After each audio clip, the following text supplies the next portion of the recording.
tá? Então, a enzima RNA polimerase, ela se inicia aqui no promotor e se dá o processo de transcrição sintetizando uma molécula de RNA.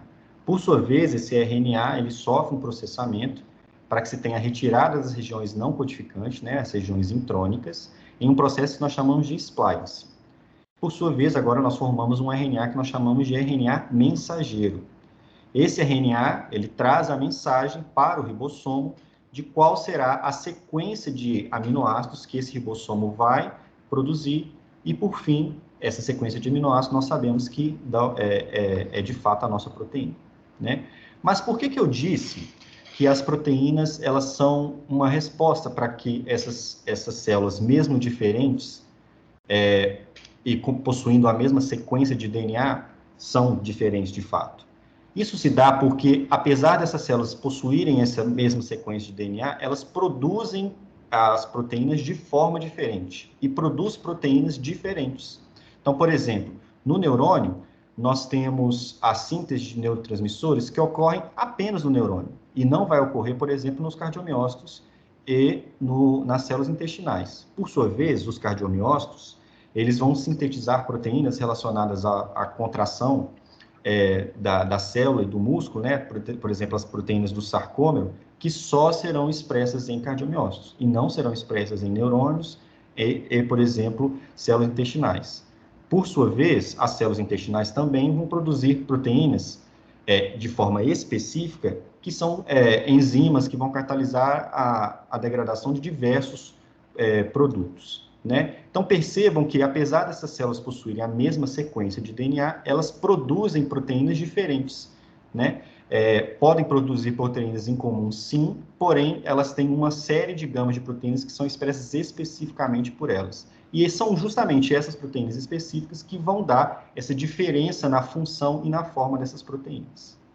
Bom, aqui, com essa informação que eu trago para vocês, nos traz uma outra pergunta também, né? O que faz com que essas células que possuem o mesmo DNA, a mesma sequência de DNA, consigam produzir proteínas diferentes?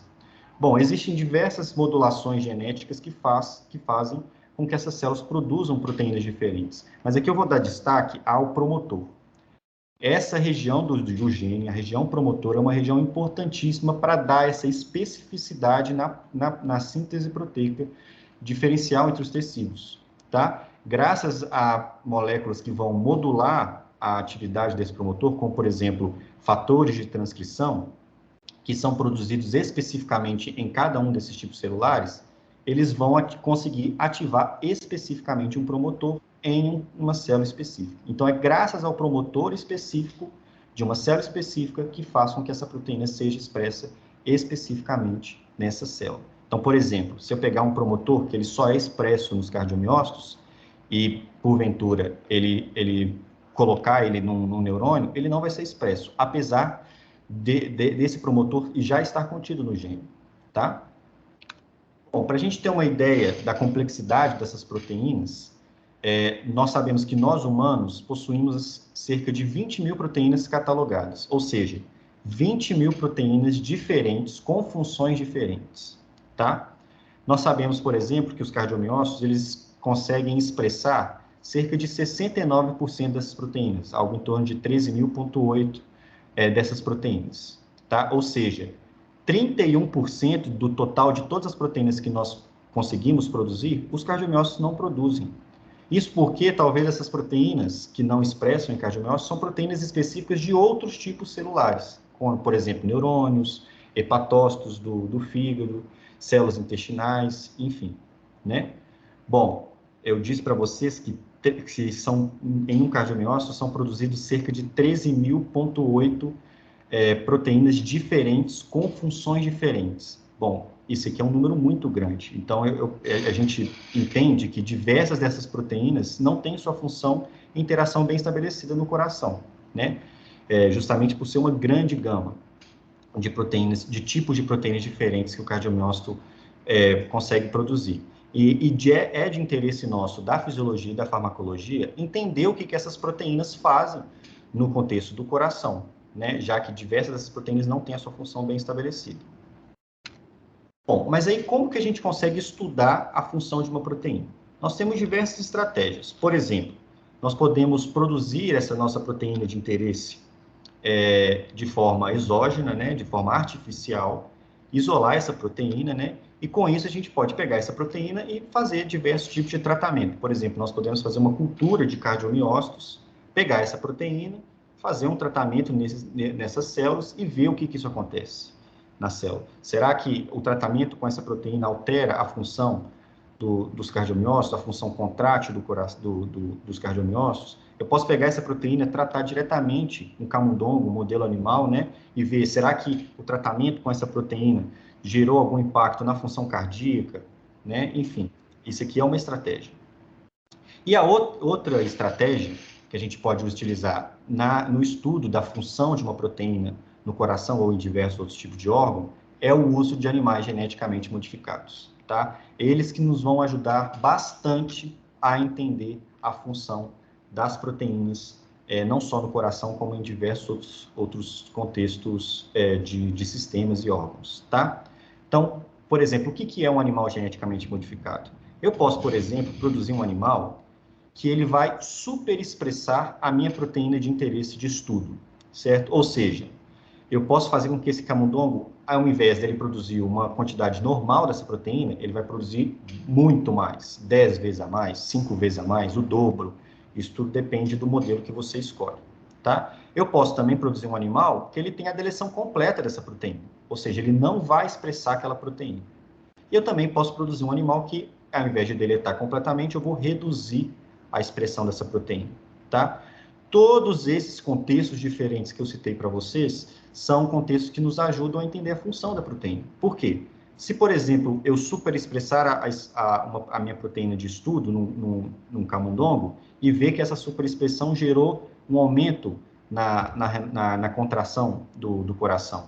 E, ao mesmo tempo, se eu deleto essa proteína, acontece o contrário, o coração ele bate menos.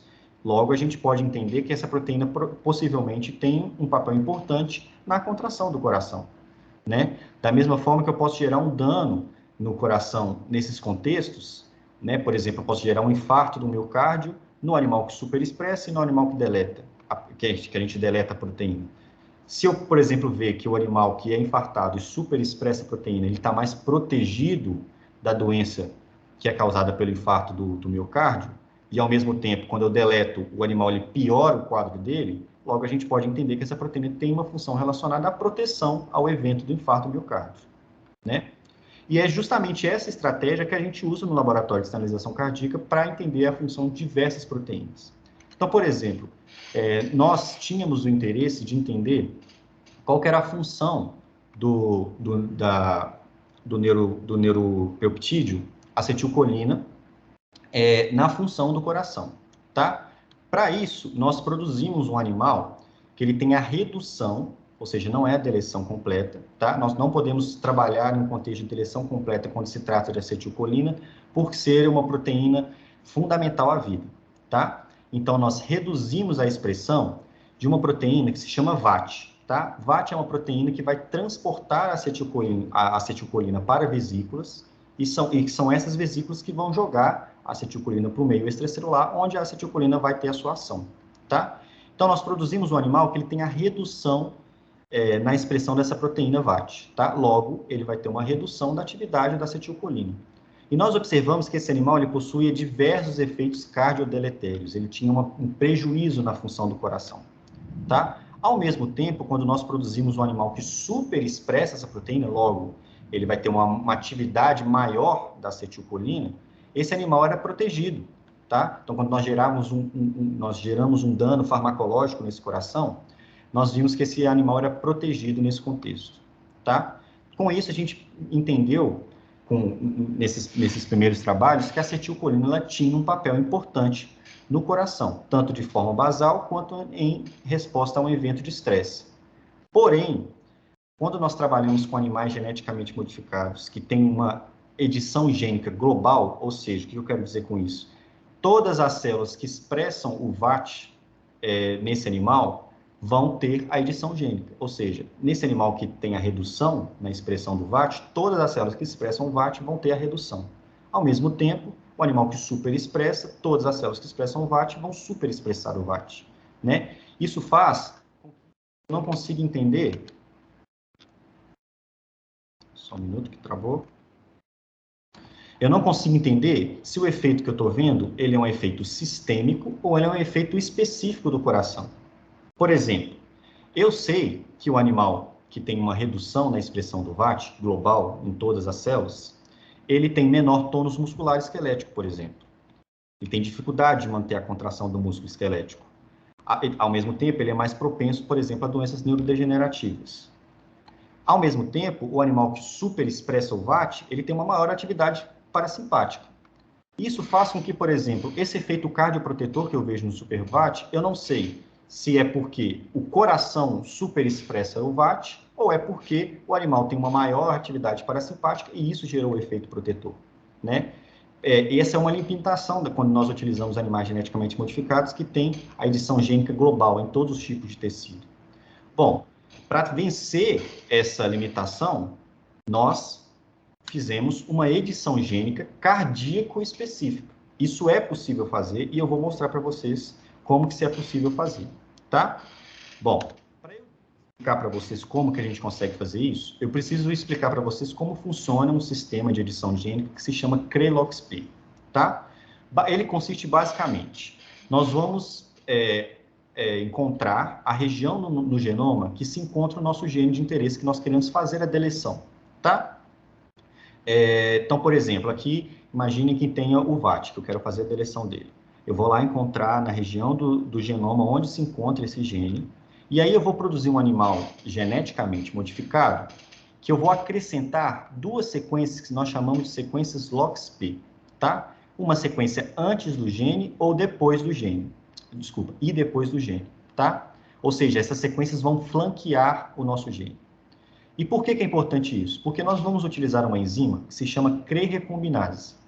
Essa enzima, quando ela reconhece essas sequências LOXP, nesse sentido específico, ela consegue cortar a região onde está sendo flanqueado pela região LOXP e retirar esse meu gene de interesse. Logo, eu deleto a presença do gene, e se eu não tenho o gene, eu não vou ter a proteína, certo? Com isso, eu deletei e criei um animal geneticamente modificado, que não expressa o VAT.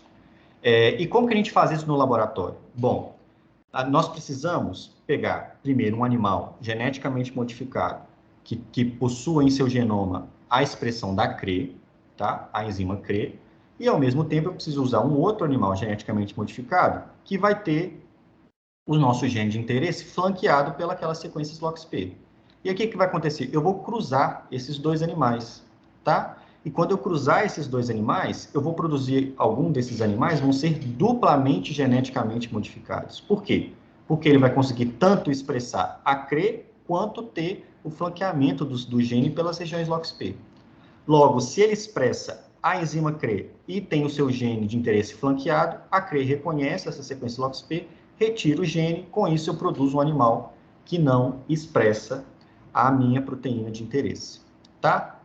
Agora, como que nós conseguimos fazer com que isso seja de forma, essa deleção ocorra tecido específica? Bom, para isso, vamos imaginar novamente que nós queremos deletar o VAT. Então, eu preciso produzir um animal que tenha,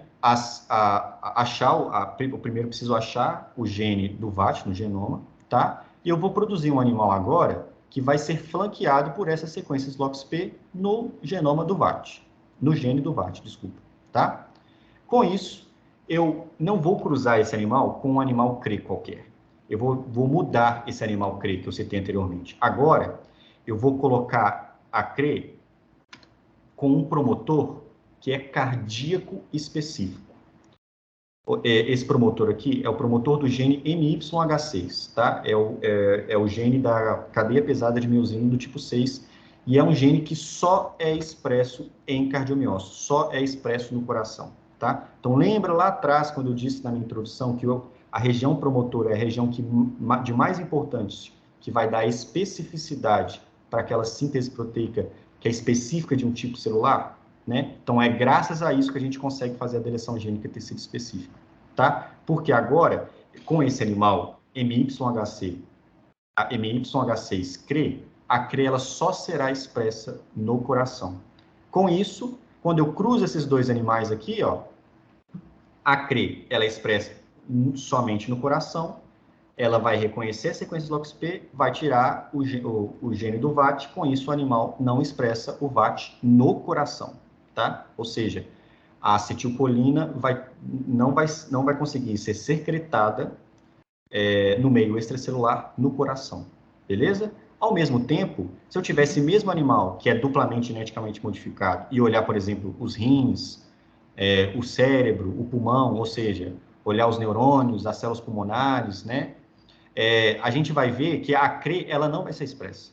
Por quê? Porque lembra que o promotor MYH6, ele só é expresso no coração, então aquele não é expresso. Se a CRE não é expressa, não tem o reconhecimento das regiões LOXP, o gene funciona normalmente, o VAT é expresso normalmente, tá? Com isso, Oi, pois não. Não, desculpa interromper, eu não sei, é porque alguém levantou a mão. Você prefere deixar as perguntas para o final ou pode fazer perguntas agora? Vamos deixar para o final, porque eu acho que, de repente, dependendo de como a gente anda aqui, essa pergunta pode ser respondida. Qualquer coisa, Amanda, você pode mandar no chat também, mas fica com isso em mente até o final, então, gente. Obrigado. Mas no final podem guardar as perguntas aí, galera, que eu vou responder tudo, beleza? Mas a pergunta era sobre essa parte mesmo. Pode fazer, então. É porque eu não entendi. Tipo, o rato ele tem que ter as duas proteínas, a CRE e o MYH6? Então, vamos lá. O MYH6, ele não é uma proteína. Ele é um promotor. Promotor. Isso. E aí, o que você vai fazer? Você vai produzir um animal que ele expressa a CRE, porém o promotor que vai condicionar a expressão dessa CRE é é o promotor do MYH6. Entendeu? Ou seja, esse promotor, ele só é expresso no coração. Se esse promotor ele só é expresso no coração e ele condiciona a expressão da CRE, a CRE só vai ser expressa no coração. Ah, entendi. Então, esse promotor, ele condiciona a expressão da CRE? Isso, Tá. isso. Beleza, obrigada, viu? Entendeu? E aí, como ele é específico para o coração, a CRE só vai ser expressa no coração. Então, por exemplo, o MYHC, o MYH6 o promotor MYH6 condicionando a expressão da CRE, ele vai estar em todas as células do tecido. Vai estar em neurônio, vai estar em célula pulmonar, vai estar em célula intestinal. Porém, como esse promotor ele só é ativo no coração, a CRE não consegue ser expressa nesses outros tecidos. Ela só consegue ser expressa no coração. E se a CRE é expressa, ela reconhece as sequências LOXP e retira o VAT. E aí eu produzo um animal que agora ele vai ter edição gênica só no coração. Quando a gente vai olhar em outras células, por exemplo, neurônios, a CRE não consegue ser expressa, porque o promotor é cardíaco específico. Ele só deixa a CRE ser expressa no coração, não deixa a CRE ser expressa em outro lugar. E aí, se a CRE não é expressa, não tem reconhecimento das regiões LOXP e não tem a retirada do gene. Beleza? Se mais alguém ficou com dúvida, no final eu dou um help. Valeu. Bom, e aí a gente produziu esse animal, né? Um animal que nós chamamos de animal CVAT, que é um animal que ele só tem a deleção do VAT no coração. Não tem nos outros tecidos. Ou seja, eu não vou ter aquele problema daquele ruído que eu tenho no animal que tem a deleção completa, a redução da expressão ou a superexpressão completa em todos os tecidos. Né? Ou seja, eu não vou ter aquele problema da superatividade parasimpática, eu não vou ter aquele problema da diminuição do tônus muscular, né? Porque agora eu foquei a edição gênica só no coração. E aí aqui, ó, se a gente olhar o cardiomiócito desse animal, que tanto expressa a CRE, mediada pelo promotor MYH6, que é cardíaco específico, com o animal flanqueado, com o gene do VAT flanqueado pelas sequências LOX, a gente vê que o VAT não é expresso nesses cardiomiócitos, tá? O VAT está nessa corzinha aqui verde, a gente marcou ele em verde aqui, tá? E aí, o que a gente viu? A gente viu que, de fato, o coração do animal CVAT, ele tem um prejuízo muito importante na função do coração. Com isso, a gente provou que o coração que não produz acetilcolina apresenta efeitos deletérios, tá? Mesmo tirando todo aquele efeito secundário da deleção gênica global, a gente ainda vê o efeito. Com isso, a gente provou isso. Beleza?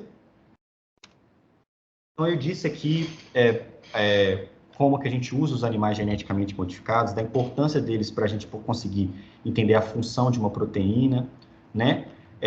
Falei como que a gente usa isso para deletar, como que a gente consegue deletar uma proteína, como que a gente consegue deletar essa proteína de forma tecido específica, por exemplo, especificamente no coração, mas eu ainda não disse para vocês quais são as estratégias que a gente usa para poder superexpressar uma proteína, tá? Existem várias estratégias de várias formas, mas aqui eu vou focar em duas. A primeira é utilizando cromossomos artificiais. Como que isso aqui funciona? Bom, primeiro você vai precisar de um DNA circular de origem bacteriana, que nós chamamos de plasmídio, tá?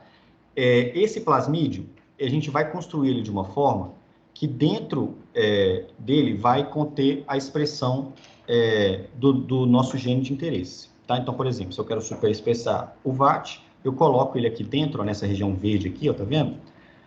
A região gênica do VAT. Só que aí, como a gente quer superexpressar esse VAT, quer fazer vários dessas proteínas, a gente não vai colocar uma cópia só do gene do VAT, a gente vai colocar várias. A gente pode colocar, por exemplo, 10 cópias do VAT. E aí, utilizando esse plasmídio aqui, a gente pode cortar essa região de superexpressão do VAT e inserir em um cromossomo artificial, que nós chamamos de BAC, tá? Ele tem esse nome por ser um cromossomo bacteriano artificial, tá? Mas a gente pode usar ele em células de mamífero tranquilamente. Então, quando a gente insere essa região que superexpressa o VAT no cromossomo bacteriano, a gente agora tem um BAC modificado, do jeito que a gente quer, beleza? Com isso, a gente pega esse BAC e faz uma microinjeção em ócitos fertilizados de fêmeas, tá? A gente pega esse óssito, reimplanta, a gente implanta o BAC nesse óssito fertilizado e reimplanta na fêmea. Com isso, a fêmea vai gerar a prole dela e vai gerar os animais que superexpressam a nossa proteína de interesse, tá? E com isso a gente pode fazer a manutenção desse animal geneticamente modificado, cruzando ele com animais do tipo normal, do tipo selvagem, né? E a gente consegue manter isso daí. A gente também pode, uma outra forma de superexpressar uma proteína é através dos vetores de superexpressão, tá? Toda vez que eu falo vetor de expressão, nada mais, nada menos do que aquele mesmo plasmídio que eu citei anteriormente, só que agora ele é um plasmídio que ele vai produzir alguma coisa que eu quero, tá? Que eu modifiquei para ele fazer a expressão. Então, logo a gente chama de vetor de expressão. E por que é um vetor de superexpressão? Porque agora, ao invés de eu colocar várias cópias do meu gene, eu vou usar uma outra estratégia, que é a estratégia do promotor forte. O que é isso? Promotor forte nada mais nada menos do que é um promotor que estimula a expressão massiva daquele meu gene. Ou seja, eu vou produzir várias cópias de RNA mensageiro e várias cópias da proteína de interesse, tá? Com isso, eu posso pegar esse meu vetor de expressão e fazer o delivery dele num modelo de animal geneticamente, que vai produzir um animal geneticamente modificado que vai superexpressar essa proteína, tá? Só que aí é o seguinte, se eu pegar esse plasmídio, dar para um camundongo e fazer por exemplo, encapar esse plasmídio num vírus para fazer o delivery desse plasmídio ou numa nanopartícula lipídica, enfim, existem várias formas de você fazer o delivery desse plasmídio.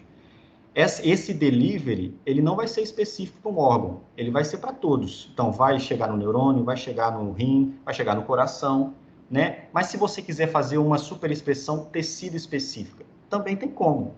Só a gente utilizar da mesma estratégia que eu citei anteriormente, utilizando a estratégia do CRELOX-P. Como? A gente pode fazer com que logo após esse promotor forte que a gente colocou aqui no nosso gene de interesse, a gente coloca um códon que a gente chama de códon stop, que é como o próprio nome diz, é um códon de parada, que ele para a transcrição do gene.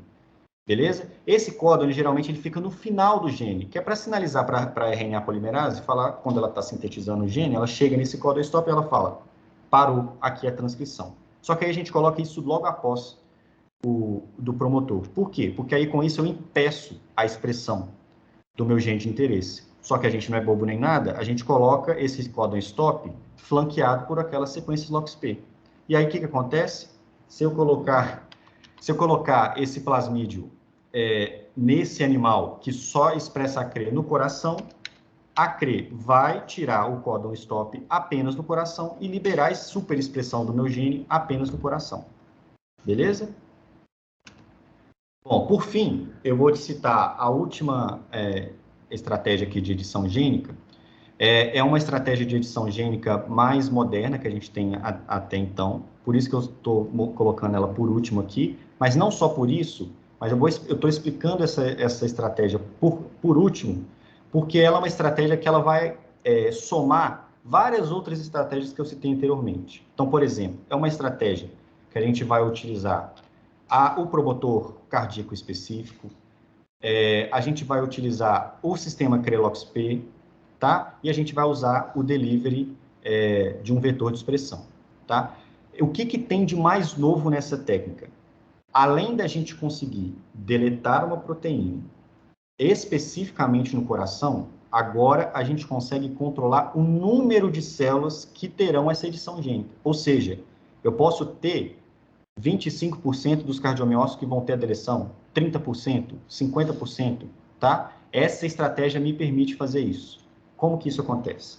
Bom, para eu explicar essa estratégia, eu preciso explicar para vocês como que funciona o sistema CRISPR-Cas9, tá? Eu acredito que vários de vocês já tenham ouvido falar dessa estratégia de edição gênica pelo CRISPR-Cas9, tá? Mas ela consiste basicamente na utilização de uma enzima que se chama Cas9 e na utilização de uma molécula de RNA que nós chamamos de RNA guia, tá? E ela tem esse nome justamente porque ela vai guiar a enzima Cas9 para onde ela vai fazer o corte no DNA genômico, tá? Então, é a enzima Cas9 que faz esse corte.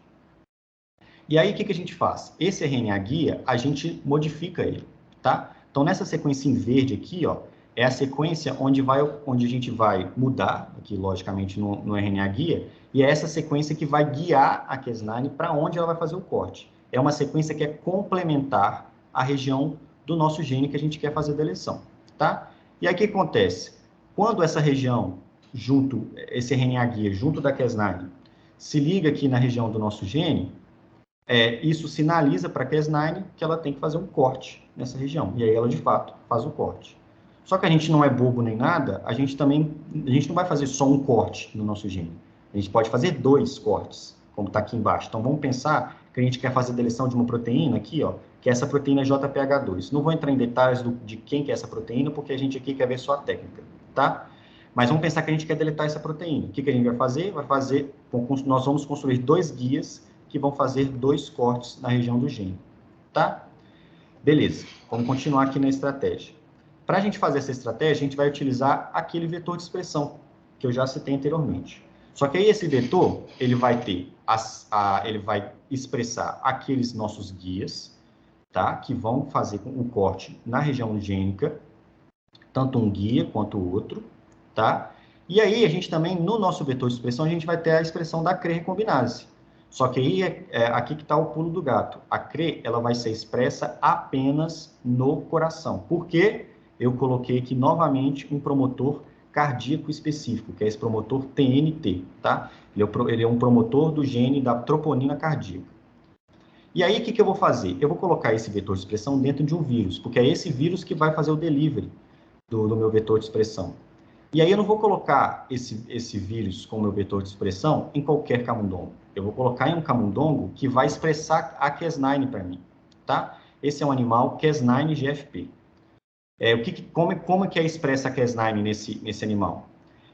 A expressão dela é por um promotor promíscuo, tá? Qualquer tecido aí expressa aqui a Cas9, porém eu tenho aquele stop codon, tá? Que eu citei anteriormente.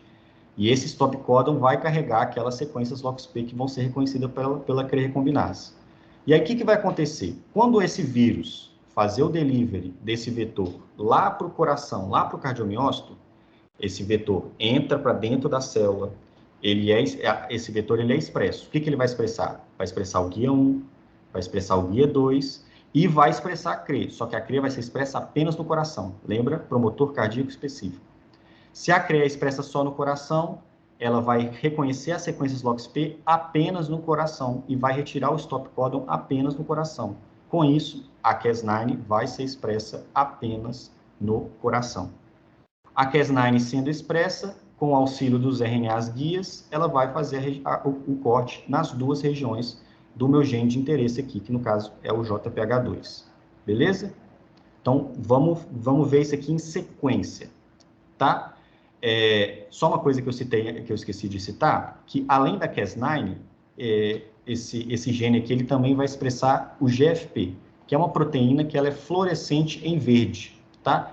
Basicamente, é uma proteína para me informar qual célula que teve a liberação da expressão da Cas9, tá? Porque se a Cas9 ela é expressa, essa proteína verde também é expressa. Então, logo, toda célula verde que eu enxergar tem a expressão da Cas9 e tem a deleção gênica, beleza? Então, vamos ver a sequência aqui.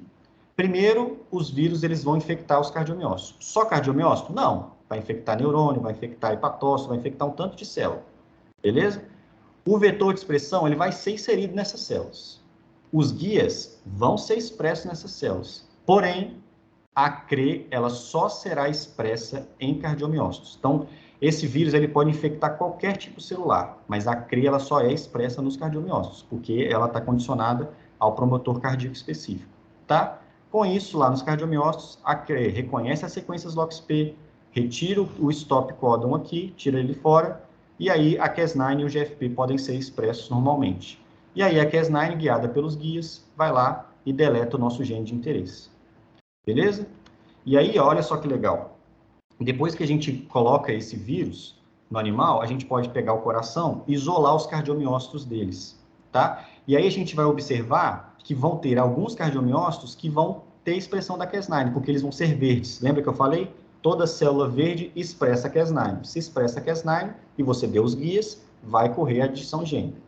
E aí, ó, algumas células vão expressar Cas9, outras não. Ó. Aqui nessa imagem nós temos 3 células. Uma expressa, outras não. A célula que expressa a Cas9 deletou a proteína JPH2. Já as células que não expressam a Cas9 não deletou a proteína, tá? E aí, ó, lembra que eu falei com vocês que essa estratégia me permite tanto fazer uma deleção tecido específica quanto controlar o número de células que sofrerão edição gênica?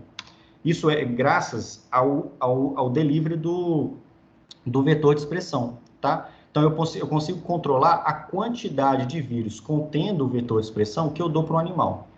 Quanto mais eu coloco desse vírus no animal, maior é a deleção gênica, maior é a porcentagem de células que vão receber a edição gênica, tá? Então, aqui, por exemplo, ó, nessa primeira imagem, aqui nós temos cortes de coração, tá? Aqui nós temos o ventrículo esquerdo e aqui o ventrículo direito, beleza?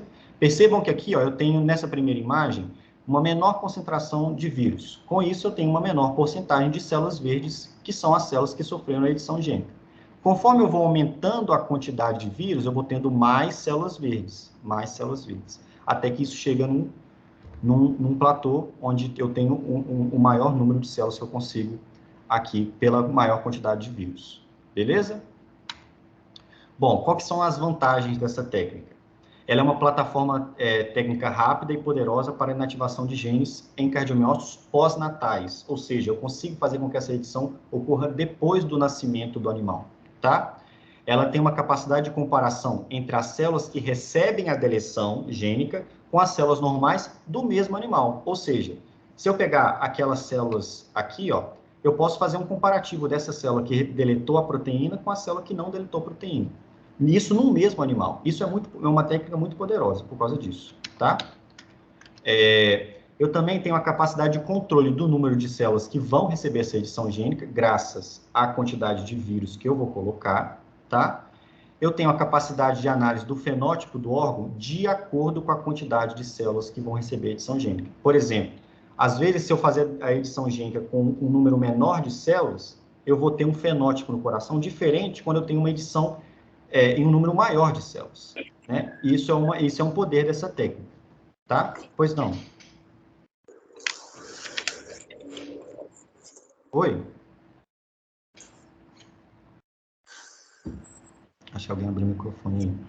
Você abriu por engano? Enfim, eu estou no finalzinho aqui, a gente já pode abrir para pergunta, tá?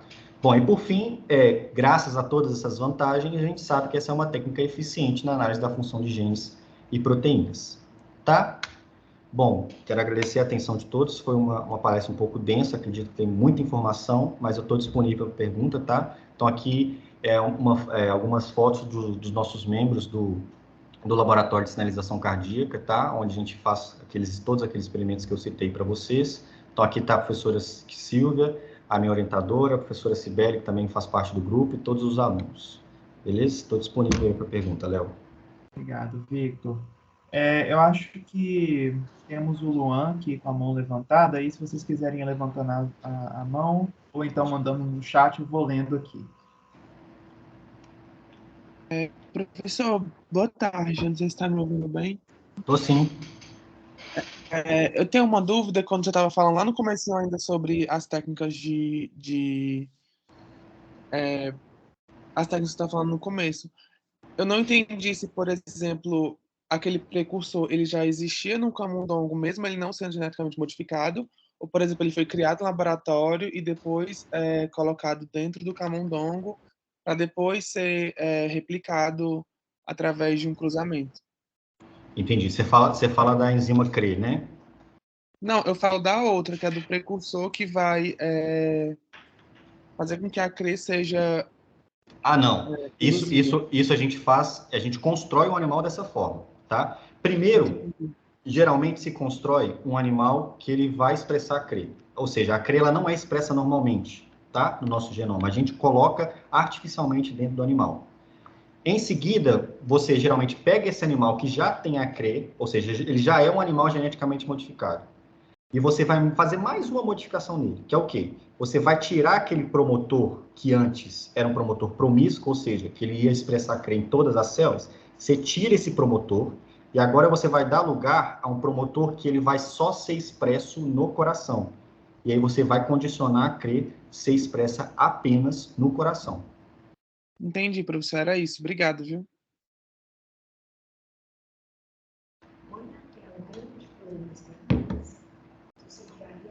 Matheus. Acho que está dando Olá, problema. pessoal. Boa tarde. Me escutam? Sim. Boa tarde. Boa tarde. Eu fiquei curioso em relação à forma que vocês fazem para identificar o gene no genoma das células cardíacas em relação às proteínas que vocês têm de interesse, né? Que eu imagino que não seja só essa que você mostrou no exemplo. Vocês utilizam quais ferramentas para fazer essa identificação no genoma? Porque aqui a gente vê algumas coisas com bioinformática, aí eu fiquei interessado nisso. Então, você quer saber como que a gente localiza o nosso gene de interesse para a gente poder fazer a edição gênica? Isso. Né? Essa pergunta. Então, a sua pergunta já veio com um pouco da resposta. É por uma análise de bioinformática também. Então, existem uma série de bases de dados que carregam o genoma completo dos animais que a gente trabalha. Então, por exemplo, nós trabalhamos com uma linhagem de camundongos, que é a C57. Nós já temos o genoma dele completamente sequenciado. Então, eu consigo entrar dentro dessa base de dados, eu já sei qual que é a sequência do meu gene, porque existe uma outra base de dados que identifica a sequência dos genes. Eu vou pegar essa sequência e vou localizar lá no genoma do animal, né? E aí eu localizo onde que está, né? Eu localizo qual que é o cromossomo que está, qual é a porção do cromossomo que está, qual que é a região. Aí eu localizei lá, beleza. Aí agora eu vou lá na adjacência desse gene para saber como que eu vou conseguir fazer a edição gênica nesse animal. Então, por exemplo, existem diversas bases de dados, mas a base de dados que a gente mais utiliza é a do NCBI, né, que é uma plataforma americana que a gente consegue todos esses genomas. Certo. Eu fiquei na dúvida, como vocês fazem para ter o controle do número de células que passam pelaquela edição que vocês mostrou no final? Porque eu imagino que se for pelo momento assim pós-natal, assim o animal já vai estar com todo formado, né? Poucas coisas vão estar em terminar o desenvolvimento. Uhum. Assim, na verdade, existe uma linha de pesquisa nossa do laboratório, é entender como que o coração se desenvolve depois na fase pós-natal, né? Depois que o coração depois que o animal nasce, né? Porque quando o animal ele nasce, o coração, o formato do cardiomiócito e a forma como ele funciona é diferente de um cardiomiócito adulto, sabe? Então é uma linha de pesquisa nossa entender isso. Mas, inclusive, essa é uma técnica que ajuda muito a gente a entender isso. Por quê? Como você perguntou, como que eu consigo controlar a quantidade de células? Então imagina que quem vai carregar a edição gênica aqui nessa técnica é o vírus. Então, é o vírus que vai carregar a edição gênica, certo? Então, se eu coloco menos vírus, eu produzo um coração que tem menor porcentagem de células com a edição. Se eu coloco mais vírus, eu tenho mais. E aí eu produzo um gradiente aqui, tá vendo? Quanto mais vírus eu coloco, mais células com a edição gênica tem, tá? E aí, por exemplo, se eu faço essa edição pós-natal, e aí, por exemplo, eu quero tentar entender a função de uma proteína na importância da maturação do cardiomiócito pós-natal. O que eu vou fazer? Eu vou deletar essa proteína em poucas células. E aí eu vou comparar as células que sofreram a edição gênica com as células que não sofreram a edição gênica. Ou seja, será que essa célula que sofreu a edição gênica, ela matura menos do que a célula que não sofreu? Ela matura mais? Não sei, não existe maturar mais, né? Mas será que existe um impacto nisso? Essa técnica ajuda a gente a entender isso. Certo, obrigado. Então é por carga viral, né? No momento da... Exato. Entendi. É o controle da titulação do vírus, controle da carga viral que você controla a edição gênica. Muito interessante. Obrigado. Próxima pergunta é da Isabela. Pode falar, Isabela. Oi, boa tarde. Obrigada pela Boa tarde. palestra, primeiramente. E eu queria fazer uma pergunta, mas, tipo assim, não é só nesse tipo de modificação que você fez. Ela, tipo assim, por exemplo, o que eu pensei? Se, vamos supor, você tem um animal, lá, você falou que é o C57 que vocês usam. Aí você modificou o gene X e no outro você modificou o gene Y. Aí você falou que se você reproduzir esses dois juntos, eles vão ter o filhote, a cria teria a modificação dupla, correto? Alguns dos filhotes, sim. Sim. Existe, por exemplo, uma quantidade de gerações que você pode fazer isso, que não modifique outros genes? Porque questão também de modificação do tamanho, também um gene pode influenciar no outro. Existe uma quantidade de gerações que você pode continuar essa reprodução? Olha, não se tem um estudo relacionado a isso, tá? Não, ou seja, até quando eu posso fazer esses cruzamentos que eles vão dar certo, né? O que geralmente acontece é que você produz essas linhagens de forma independente. Como assim? Vou te explicar. Por exemplo, aqui, ó. Aqui eu vou ter uma linhagem, eu vou manter uma linhagem que vai carregar a modificação que é ter a CRE condicionada pelo YH6. Ou seja, eu vou manter apenas esse animal aqui, ó, da esquerda, tá? Eu vou manter o cruzamentos apenas entre fêmea e macho dessa linhagem aqui. E, ao mesmo tempo, também eu vou criar de forma independente apenas esses animais aqui que tenham a sequência flanqueada pelo LOXP no meu gene de interesse. De forma independente. Quando eu quero estudar a deleção do VAT, aí eu vou pegar um animal CRE, vou pegar um animal FloxVat, vou cruzar os dois, vou produzir o CVAT, e aí eu vou estudar nisso, sabe? Isso é uma forma de justamente você minimizar esse problema que você está falando. Entendeu? Entendi. E aí eu sei que tem alguns laboratórios têm esse tipo de permissão, né? Tipo, de poder procriar os animais. Existe um motivo do porquê disso?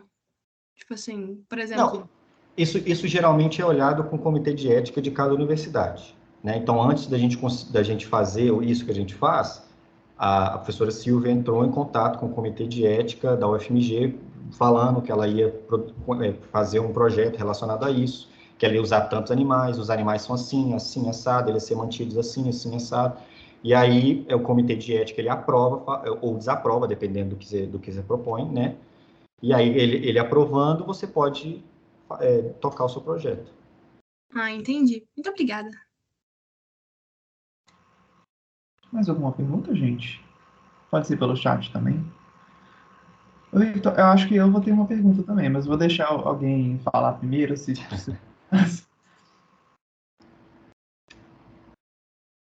porque eu não sei se eu estava boiando quando você explicou a questão dos promotores, que eles podem ser tecidos específicos.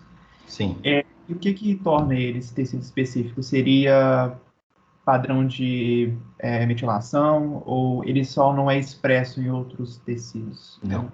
Os promotores, mesmo os tecidos específicos, eles estão no genoma de todas as células, né? O que faz ele ser tecido específico são diversas modificações epigenéticas, que nós chamamos, né? Então, uma delas é isso que você falou, pode ser metilação do promotor, fazendo com que ele não seja expresso, né? Ou o arcabouço de fatores de transcrição que essa célula tem. O que é isso? A gente sabe que essas proteínas, que são os fatores de transcrição, elas modulam a atividade do promotor, certo? Vão ter células que vão expressar especificamente uma proteína que vão ter esse arcabouço que favorece a expressão desse promotor. Já outras células que esse promotor não é expresso, não vão ter esse arcabouço. Entendeu? Geralmente é isso. Obrigado. Isabela, pode falar. Desculpa perguntar de novo, mas é porque eu lembrei que eu sempre tive essa curiosidade, na verdade. Mas não é nem sobre isso, é só sobre o C57. O que faz, eu já ouvi falar, porque o laboratório que eu trabalho mexe com rato, né? O Instar mesmo. E aí o pessoal fala que odeia trabalhar com o C57 porque ele é um bicho muito nervoso. O que faz ele ser desse jeito, tipo, em específico? Cara, N coisas. Enfim, um outro tipo de alteração genética que você pode fazer é você não fazer uma alteração genética direta por biologia molecular, por exemplo. É você poder fazer uma seleção artificial, ou seja, você vai cruzando animais e aí no final você cria um animal com uma alteração. Por exemplo, existe um rato que é um rato que ele é hipertenso. Ele não foi editado geneticamente por essas técnicas que eu falei, foi só cruzando. Primeiro você teve um rato que ele era hipertenso, foi cruzando animais hipertensos entre si, e no final você gerou uma linhagem que é uma linhagem hipertensa, entendeu? O C57, provavelmente, ele carrega alguma coisa nessa mesma linha, entendeu? Não sei. Não sei se ele produz mais cortisol, se ele tem mais adrenalina, não sei. Mas é isso mesmo. Entendi. Realmente mexe em um aspecto só, né? Igual pode dar o exemplo de gente que trabalha com o sistema rinogensina, que é muito estudado no caso de hipertensão, mas alguns animais que super expressam alguns componentes do sistema rinogensina, eles por algum motivo apresentam ansiedade. Então, assim, você está mexendo em vários aspectos. Exato. E é por isso que a gente tenta sempre fazer com que essas edições elas sejam mais específicas possíveis, porque a sua pergunta geralmente é uma pergunta mais específica, né? E para você ter uma resposta específica, você precisa de uma ferramenta específica. Isso pode ser até igual você estava falando da questão de... tipo, a questão não é um erro, né? É uma característica que foi aparecendo. Pode ser até pelas perguntas que eu fiz da questão de, tipo assim, você ir fazendo várias e várias gerações, né? E, tipo assim, acabar não analisando essa pequena alteração que o animal teve. Exato. Né? Qualquer alteração que você faça, mirando um fator específico, pode gerar efeitos secundários, e esses efeitos secundários vão sujar aquilo que você quer ver, né? E é por isso que você tem... a gente sempre tenta fazer com que essas alterações sejam mais específicas possíveis em momentos específicos para evitar de ter esses efeitos secundários sujando a nossa análise, entendeu? Entendi. Obrigada.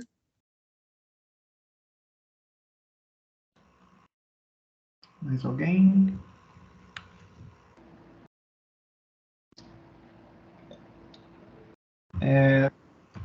A Jaqueline, que é a nossa próxima a apresentar, ela vai começar, eu acho que 3h30. Aí nós temos tempo aqui, quem quiser continuar fazendo perguntas ou tomar um café, pode ficar à vontade.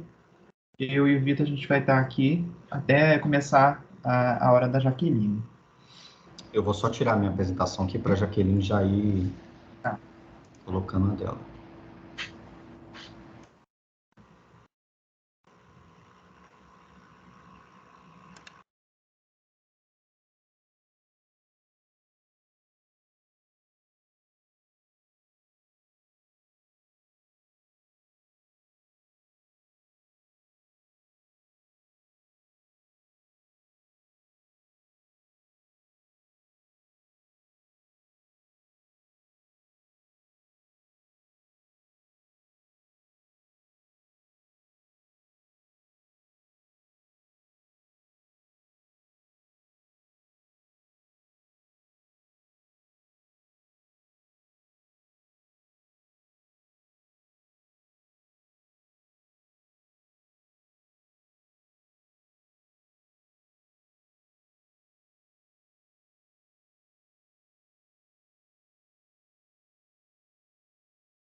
Ô, Léo. Oi. Tá passando? Passei. Tá, não tá? Eu tô na parte 1, sistema Peraí. circulatório. Isso? Isso. Tá. Mas aí parou de passar, é o meu. Clica no slide. Aí Peraí. passa. Agora sim. Ah, beleza. Só pra testar mesmo. Obrigada.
7 minutos. Será que a gente já vai começando, Jaque? Vai. Falta, deixa eu ver. Falta 6 minutinhos, né? Aqui não tô vendo se tem muita gente na sala, já tem? Eu acho que pouca gente saiu, tem 42 pessoas. Tá tudo de antes. Aí, por mim, pode continuar. Então, a gente pode começar um pouquinho antes, gente. Eu não sei se tem alguém que está voltando ainda. Mas então, só vou dando a introdução aqui rapidamente, né? Agora, Beleza. a última apresentação aqui entre os estudantes da PG FISFA vai ser a Jaqueline. Ela é do Laboratório de Farmacologia Vascular, orientada pela professora Daniela Bonaventura.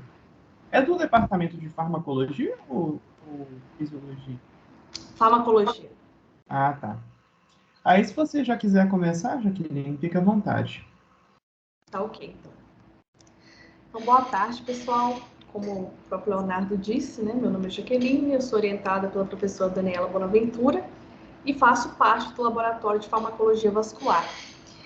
Então, pessoal, a minha aula vai ser sobre a influência do tecido adiposo perivascular, o PVAD, no sistema circulatório. E eu dividi a aula em 3 partes. Uma primeira parte que a gente retoma um pouco sobre o sistema circulatório, a segunda parte que a gente fala especificamente sobre o tecido adiposo perivascular e a terceira parte que eu venho falando especificamente do experimento que a gente faz no nosso laboratório, que é o de reatividade vascular. Beleza? Bom, primeira parte, como eu disse para vocês, a gente vai retomar um pouquinho sobre o sistema circulatório, só para quando a gente chegar lá na frente e ver a ação do tecido adiposo perivascular, a gente não se perder, né? Só para dar um contexto mesmo. Então, vocês já sabem as principais funções do sistema circulatório. É a função, né, principalmente de transporte de nutrientes, gases como oxigênio, gás carbônico, resíduos metabólicos para que eles sejam redirecionados aos locais para serem retirados do nosso organismo. O sistema circulatório também é bem importante no processo de coagulação e também de resposta imunológica. Então, o nosso sistema circulatório, ele é formado pelos órgãos, né, hematopoéticos, como a medula óssea, que vai estar formando 2 principais tipos celulares, as células mieloides, que vão formar as células sanguíneas, e as células linfóides, que vão dar origem às células T, né, do nosso sistema imunológico. Os órgãos linfóides, como o timo, que é responsável pelo processo de maturação de células imunológicas, o baço, que vai retirar, então, células mortas, resíduos do nosso organismo, e os gânglios linfáticos ou linfonodos, que vão filtrar a linfa e também agir, né, no processo de ativação de células T. Então, esses órgãos linfóides, juntamente com os vasos condutores de linfa, como demonstrado aqui pelo vaso em verde, vão formar o nosso sistema linfático, que não é o enfoque, e o nosso enfoque, sim, vai ser o sistema cardiovascular. Então, como vocês já sabem também, no nosso sistema cardiovascular nós temos o coração, que é a grande bomba desse sistema, que é um circuito fechado, que vai ser ligado com vasos condutores, né, que são os nossos vasos sanguíneos, e quem vai transportar esses nutrientes mesmo, esses gases, vão ser então, né, vai ser então o nosso sangue, né, que vai levar esses nutrientes e gases para todo o nosso organismo. Então, o coração, como vocês também já sabem, né, um órgão muscular oco formado por 4 camadas principais, né, cavidades, as camadas superiores, 2 átrios, átrio direito e átrio esquerdo, e as 2 camadas inferiores, os ventrículos, ventrículo direito e ventrículo esquerdo. Sendo que o átrio direito e o ventrículo direito, eles vão receber aquele sangue rico em gás carbônico, né, que é o sangue venoso, vão redirecionar esse sangue via artéria pulmonar para os pulmões, onde vai acontecer o processo de hematose pulmonar, e aquele gás carbônico é então deixado ali nos alvéolos pulmonares para sair pelo processo de respiração natural. E o oxigênio que está contido ali nos alvéolos pulmonares, ele vai se difundir para dentro dos capilares e vai ser trazido então pelas veias pulmonares para o átrio esquerdo.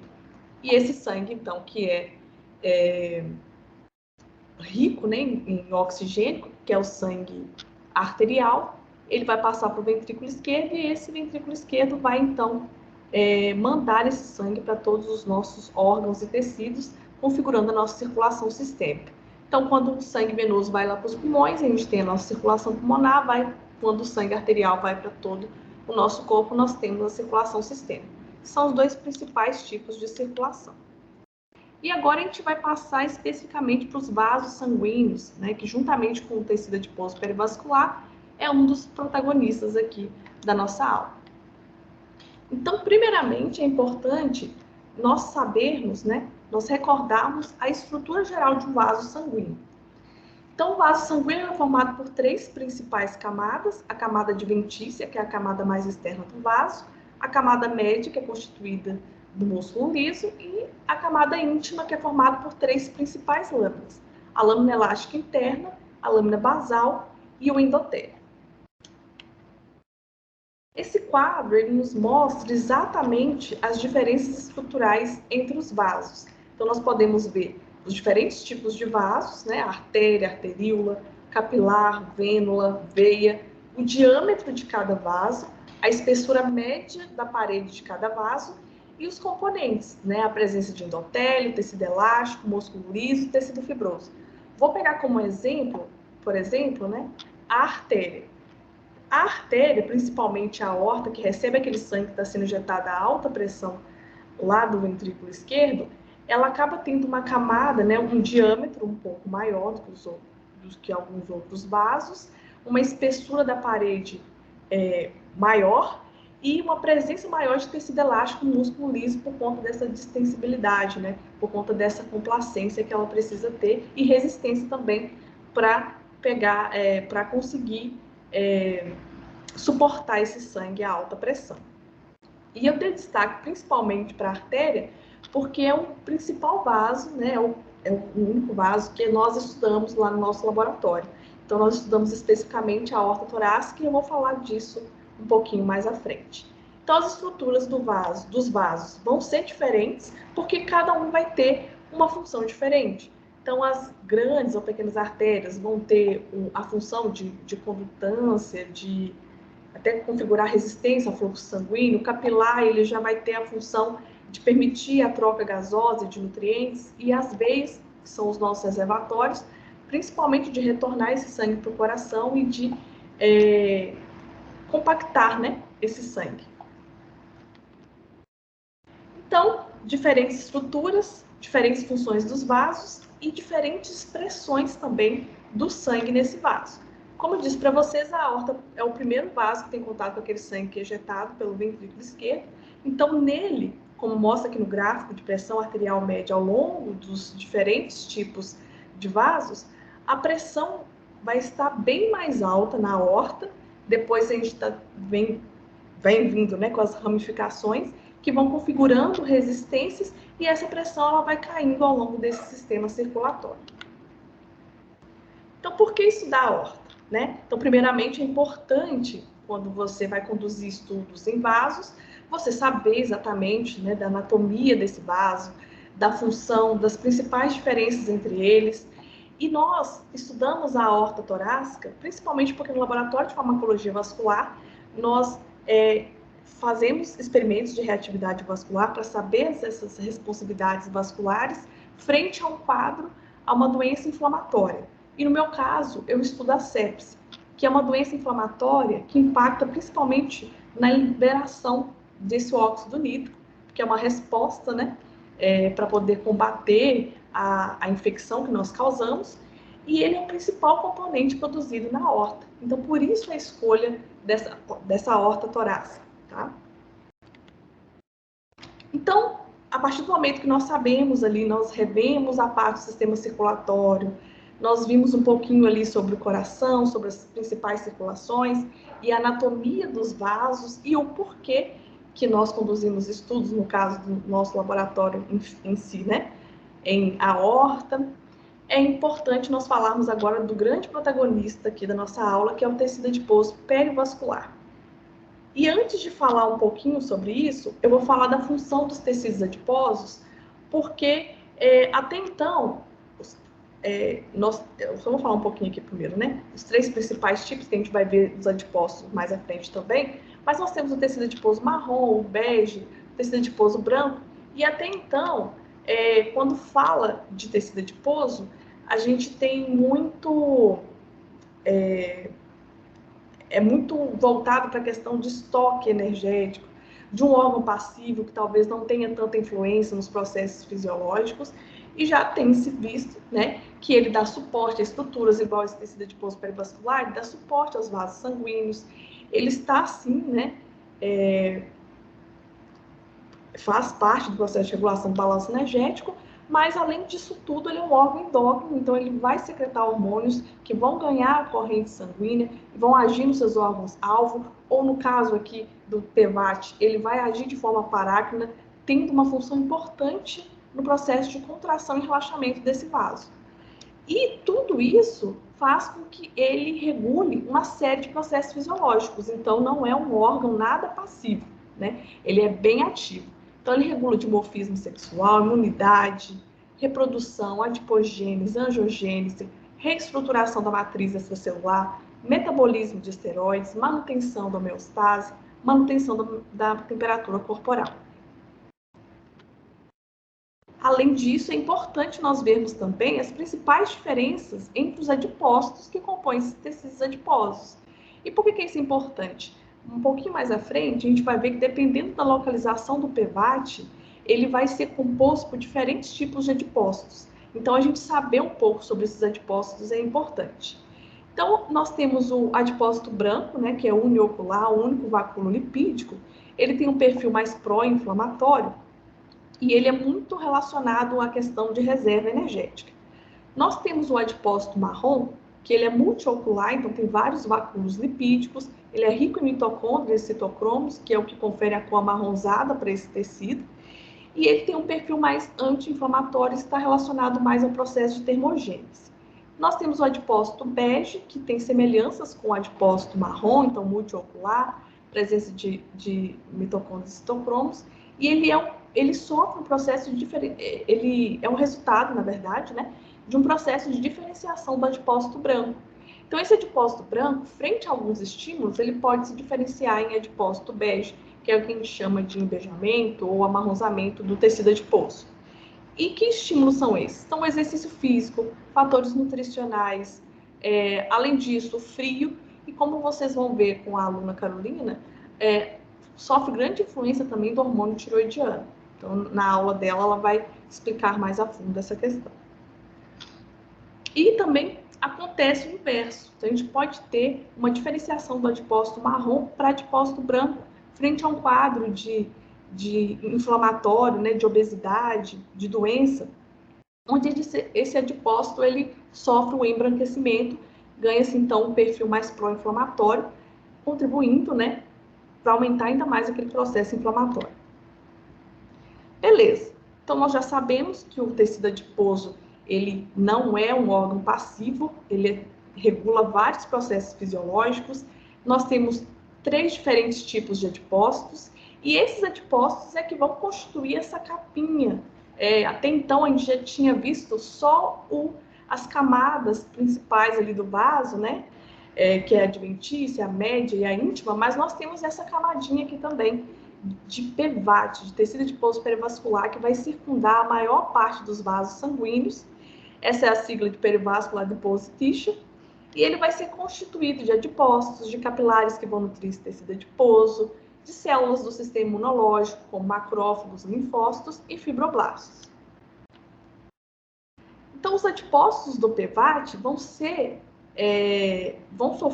o mesmo que os adipócitos brancos, beges e marrons sofrem para poder ser sintetizados, vamos dizer assim. Então, eles vêm de células tronco, mesenquimais, mesodermais e sofrem diferenciação de certos progenitores e então eles são formados. Como a gente pode ver na figura aqui ao lado, determinados progenitores, eles vão formar adipócitos que vão formar o PVAT da aorta torácica, que vai ter esse perfil aqui, como eu estou mostrando. Determinados progenitores vão formar os adipócitos que vão formar o PVAT, né, da aorta abdominal, que tem esse outro fenótipo. Determinados progenitores vão formar os adipócitos que estão presentes na artéria mesentérica, que tem esse outro perfil. Então, são 3 perfis diferentes. Então, dependendo da localização desse PVAT, nós temos composições diferenciadas desse PVAT, com adipócitos marrons, brancos ou bege. E essa figura nos mostra exatamente isso. E eu só estou dando destaque aqui para a aorta torácica, que, como eu disse para vocês, é o vaso que nós trabalhamos no laboratório de farmacologia vascular. E aí eu trouxe uma foto para vocês, mostrando essa imagem, mas de uma maneira fisiológica, né? O que você encontra mesmo na hora que você abre um camundongo, né? Um rato. Então, aqui nós podemos ver exatamente uma visão, né? Um recorte da visão do tórax do animal, onde a gente pode ver a aorta e esse PVAT em volta. E aqui a aorta com o coração e esse tecido adiposo aqui em torno. Vocês podem ver que assim, né, olhando a olho nu, sem fazer nenhuma marcação, nenhum experimento, é difícil diferenciar esses adipócitos em marrons, brancos e bege, né? Então é importante para poder caracterizar essas estruturas do PVAT, fazer os experimentos que mais à frente aí eu vou falar para vocês. E aqui é só um recorte transversal mesmo, mostrando o lumen do vaso, a camada adventícia e a disposição do PVAT. E é exatamente isso que eu vou mostrar para vocês aqui agora. Então, a estrutura do PVAT, ela vai se modificar conforme a localização. A gente viu isso nos exemplos com desenhos. E essa é a confirmação disso. Então, esses autores, eles mostraram, eles fizeram um experimento, né, para ver a histologia da aorta com o PVAT e de machos e fêmeas, e eles fizeram essa comparação entre a quantidade de adipócitos brancos do PVAT da aorta torácica, do PVAT da aorta mesentérica e da gordura gonadal. Então, aqui vocês veem esses pequenos quadradinhos, e esses quadrados maiores, é o aumento desses quadradinhos. E aqui foi feita uma coloração usual de amatoxilina e eosina. Então, onde foi muito clorado, vocês percebem que não tem muitos vacúolos lipídicos. Os vacúolos lipídicos, eles são mostrados aqui, ó, por esses tecidos aqui translúcidos, né? Essas bolinhas aqui. Então, esses são os adipócitos brancos. E o que eles viram com isso? Que o PVAT da aorta mesentérica e a gordura gonadal de machos e fêmeas tem mais, né? Contém mais adipócitos brancos. Até aí tá batendo com o que a gente viu, né? Faz sentido. Uma vez que o PVAT da aorta torácica que a gente viu lá no desenho tem um predomínio de adipócitos marrons, então, logicamente, teria um menor número de adipócitos brancos mesmo, né? E eles confirmam isso com o experimento de imunistoquímica, onde eles utilizam um anticorpo que marca esses adipócitos marrom, de UCP1, onde nós temos aqui, né, o PVAT da aorta torácica de machos e fêmeas, esses quadradinhos aumentados aqui embaixo, marcando essa coloração dos adipócitos marrons, fazem o mesmo para o PVAT da aorta mesentérica e para a gordura gonadal. Então, eles viram que, de fato, o predomínio dos adipócitos do PVAT da aorta torácica são marrons. Bom, beleza. Então, a gente sabe que as estruturas são diferentes, dependendo da localização desse PVAT, da composição, né? A localização ali vai ter uma composição diferenciada. Mas essa composição, ela impacta na função do vaso, na resposta do vaso. Então, outros autores, né, mostraram que a composição do PVAT contribui para ações distintas na resposta vascular.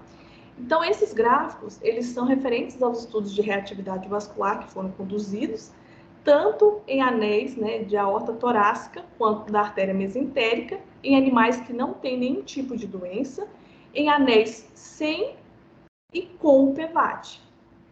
Então, o eixo Y nos mostra a contração desse meu vaso em resposta a concentrações crescentes e cumulativas de um vasoconstritor, que aqui no caso é a norepinefrina, numa escala, então, semilog. Então, aqui nós podemos ver o quê? A curva em preto nos mostra o anel da aorta sem o PVAT, da aorta torácica. E em vermelho, quadradinho, nos mostra o anel da aorta com o PVAT. O que nós podemos observar? Que nós temos uma diminuição dessa resposta contrátil, né? Aqui a gente vê que está menor resposta do que a curva preta, e tem um deslocamento à direita. Isso nos mostra uma menor resposta contrátil do anel que tem o PVAT, que seria, então, um efeito anticontrátil, ou seja, do PVAT. O PVAT está segurando a contração desse vaso em condições normais, e é da aorta torácica. Quando eles fazem o mesmo na artéria mesentérica, o que eles observam? Que não há o mesmo perfil de resposta. Então, você não tem diferença aqui no efeito máximo, que a gente fala, né? E nem na potência, em resposta à norepinefrina. Então, nós temos essa perda do efeito anticontrátil. Respostas diferentes em locais diferentes. Lembrando que a aorta torácica tem um predomínio de adipócitos marrons e a artéria mesentérica tem um predomínio de adipócitos brancos.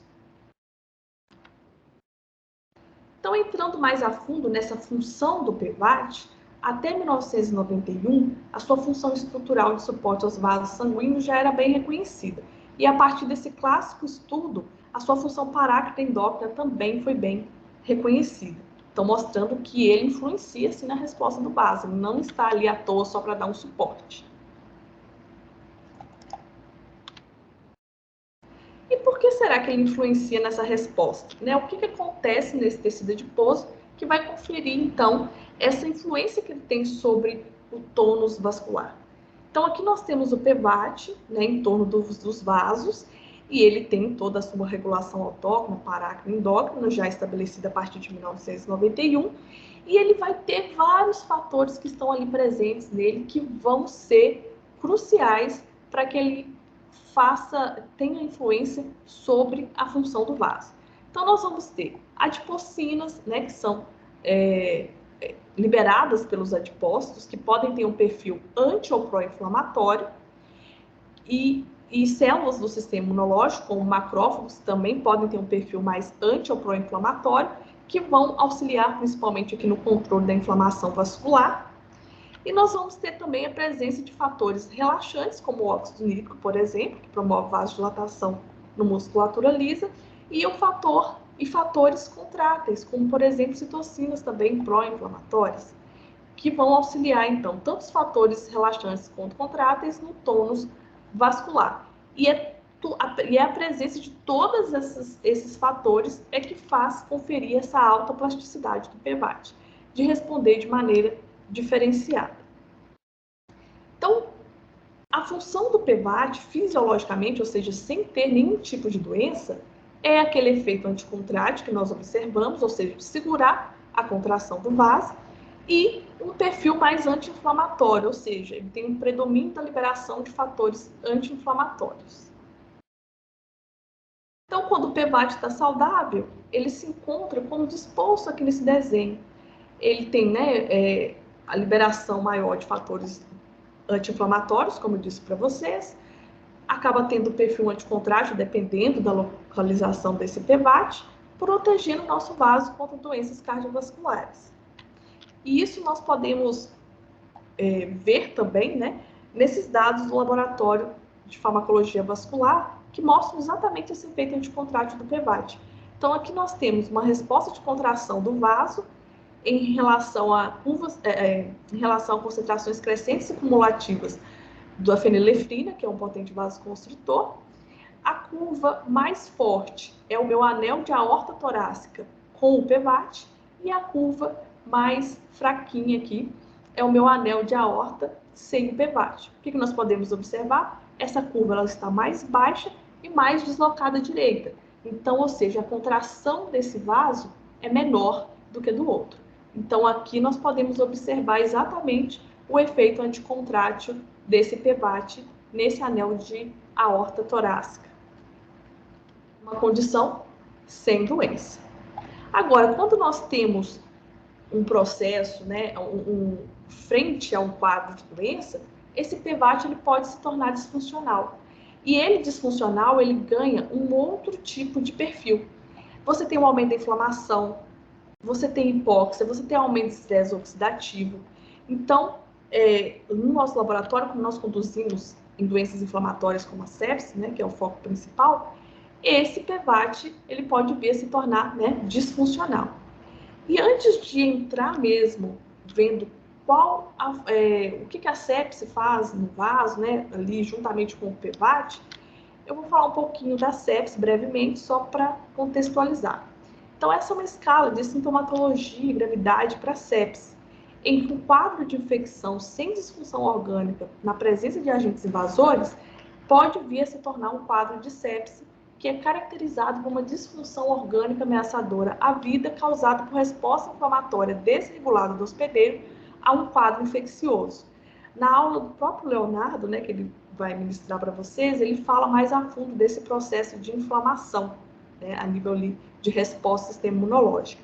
Então, ali vocês vão lembrar que eu falei aqui para vocês da questão de sepse, que ele até menciona.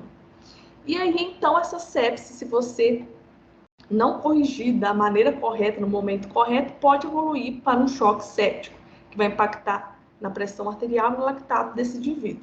Então, conforme esse indivíduo ele progride nessa escala de sintomatologia e gravidade para a sepse, pode-se aumentar a taxa de mortalidade. Cerca de 30 milhões em torno do mundo é acometida pela sepse, e dados tanto de hospitais públicos quanto de hospitais privados mostram que, olha só, a porcentagem que atinge ao choque séptico. Além da letalidade do Brasil ser de cerca de 67,4%, considerada a maior do mundo, e cerca de 6 milhões de pessoas morrem por sepse. Então, são números muito expressivos. É uma doença, é um grande problema de saúde pública, e por isso nós estudamos também essa doença no nosso laboratório. E o que já se sabe do PEVAT e sepse? Sabe-se principalmente em sepse aguda, uma vez que a maior parte dos estudos é realizado nesse contexto.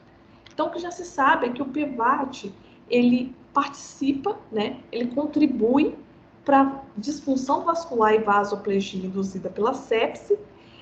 Então, aqui ele ganha um perfil de vilão, nesse contexto. E, então, na questão da sepse, aquele PEVAT ele se torna disfuncional, e os dados no nosso laboratório referente à sepse aguda nos mostram, então, a contração aqui do vaso, no eixo Y, em resposta às concentrações crescentes e cumulativas da fenilefrina. Essa curva mais forte me mostra o anel de aorta com o PEVAT, e essa curva mais fraquinha, o anel sem o PEVAT. E o que nós podemos ver aqui é exatamente o oposto do que nós vimos antes, sem a sepse. Nós temos uma resposta muito maior, né? E um deslocamento dessa curva à esquerda, mostrando exatamente isso. Então, aqui, o PEVAT, ele perde aquele efeito anticontrátil dele e ganha um perfil mais pró-contrátil. Então, nós tivemos mudanças. Então, isso que é interessante a gente observar. Dependendo do contexto ao qual esse PEVAT vai estar ali, né, disponível para ele, é um quadro de sepse ou é um quadro fisiológico normal, sem nenhuma doença, a resposta dele vai ser diferenciada. E ele pode estar ali tendo uma ação de ajudar naquele processo para o bem, ou também pode estar ajudando para o mal, vamos dizer assim. Então, por isso que é importante estudar esse tecido adiposo, porque como ele influencia diretamente essas respostas vasculares, a partir dele você pode traçar vias e tentar desvendar e melhorar o esclarecimento sobre aquela resposta do vaso e tentar melhorar a vida desses indivíduos que são acometidos por várias doenças inflamatórias. E a parte 3 seria como funciona isso, então, na prática. Algo que eu vou explicar aqui para vocês é o nosso modelo de indução de sepse. Então, esse é o modelo clássico para indução de sepse CLP. E o que acontece? Então, nós temos os animais, né? Nós trabalhamos com camundongos. Eu, no caso, especificamente, trabalho com camundongo pau seco 8 semanas de idade. Eu divido esses camundongos em naive, né? Que seria o meu controle, e o séptico. E esses animais que fazem parte do grupo de sepse, eles passam por essa indução.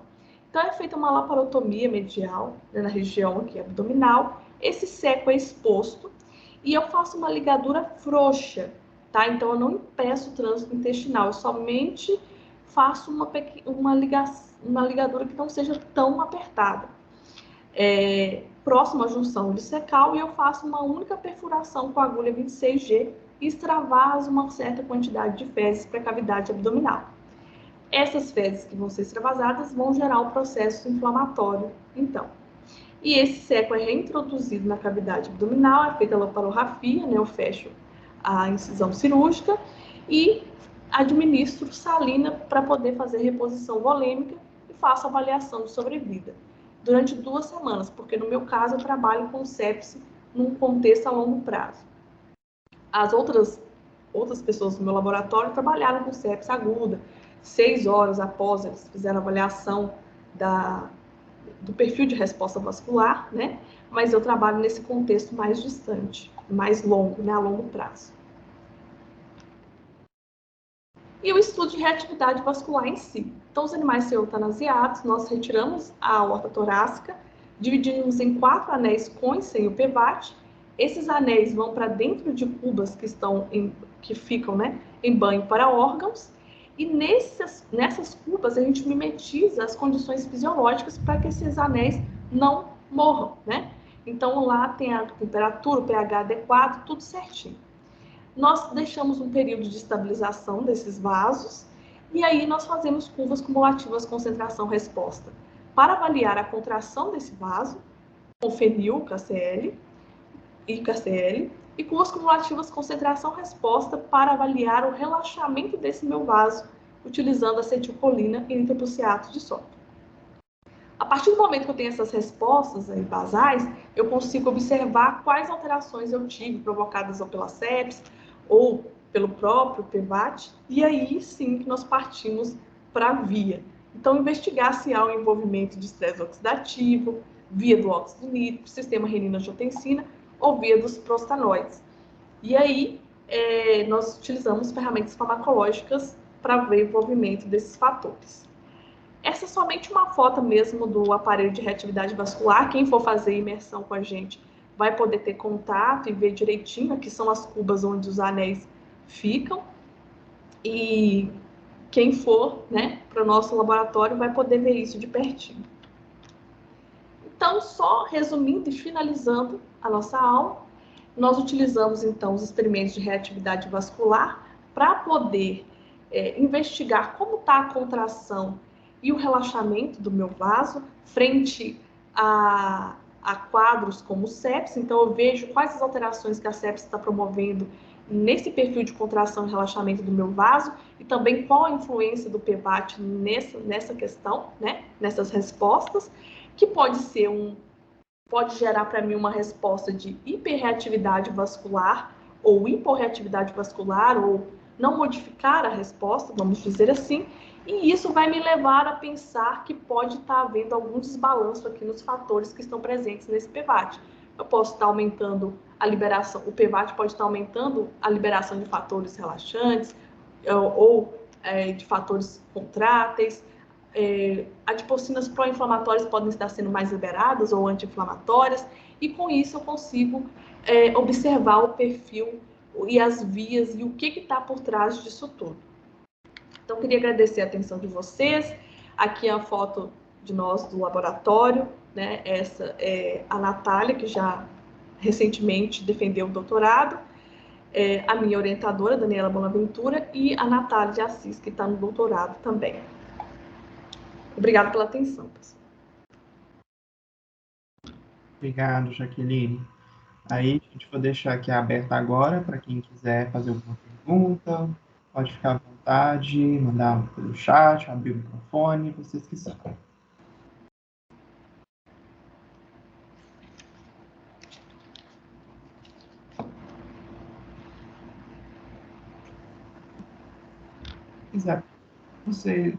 Se quiser deixar agora a apresentação, aí deixa para tirar mais para o final, né? Eu não descompartilho não, né? Não, acho que agora não precisa, que aí se precisar voltar em algum slide, Beleza. pode falar, Matheus. Tá. Boa tarde, tudo bem, Jaqueline? Boa tarde, tudo bom? Tudo bem, muito boa aula.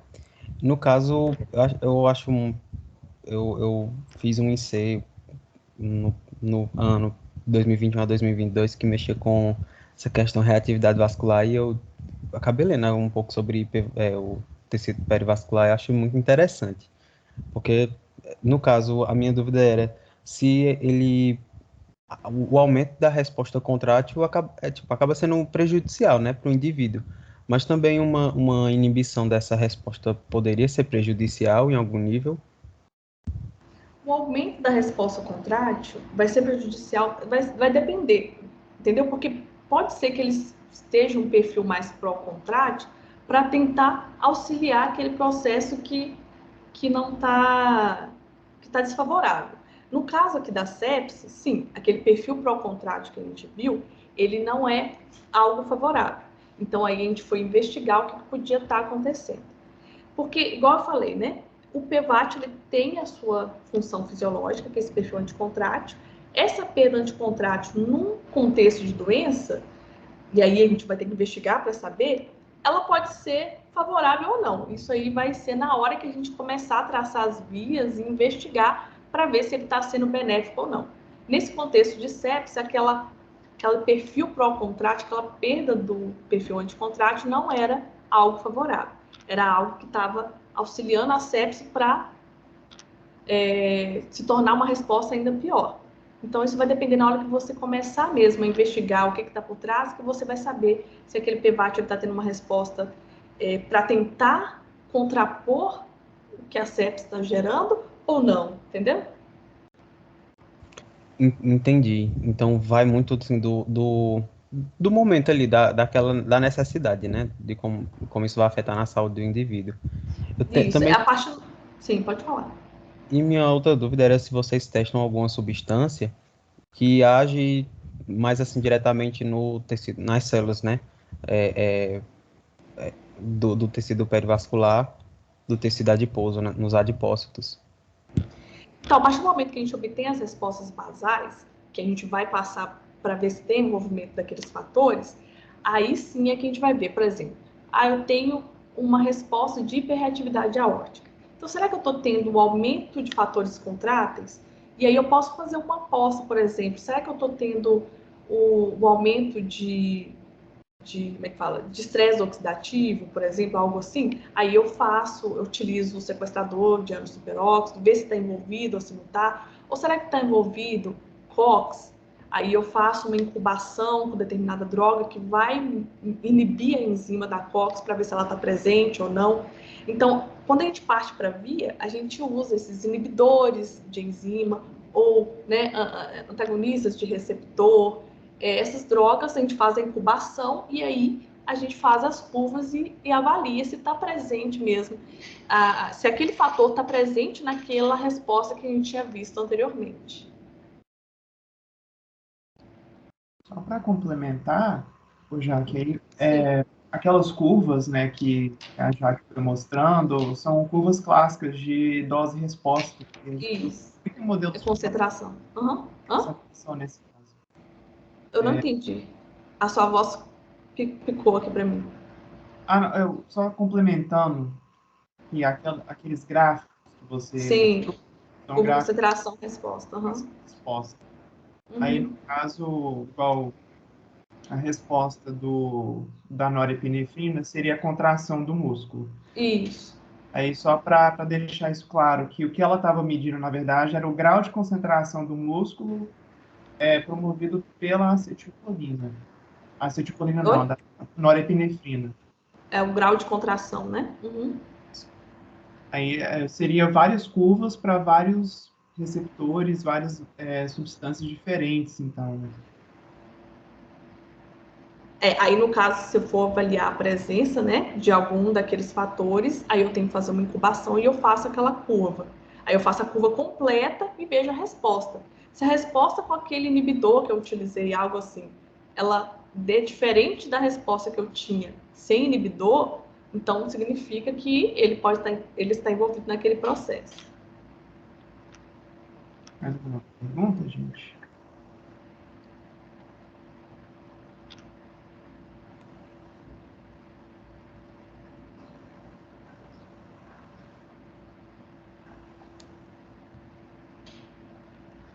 A gente está, eu acho que até 5 horas. Aí também, se quiserem usar o chat, ou então mandar pergunta no no WhatsApp também.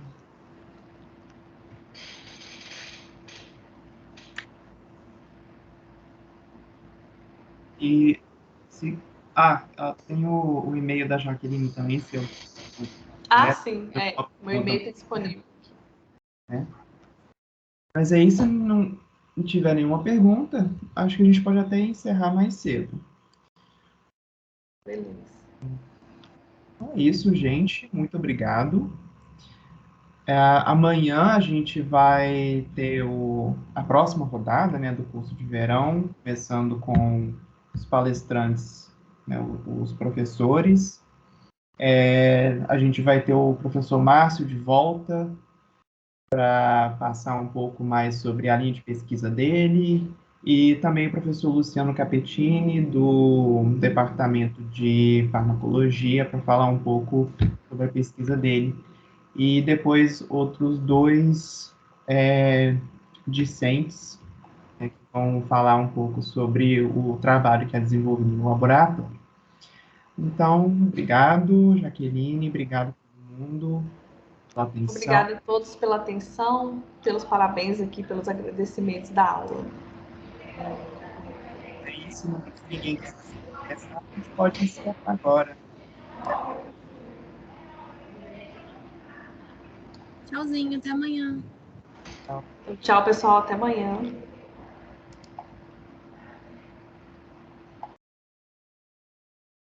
Pode gravar.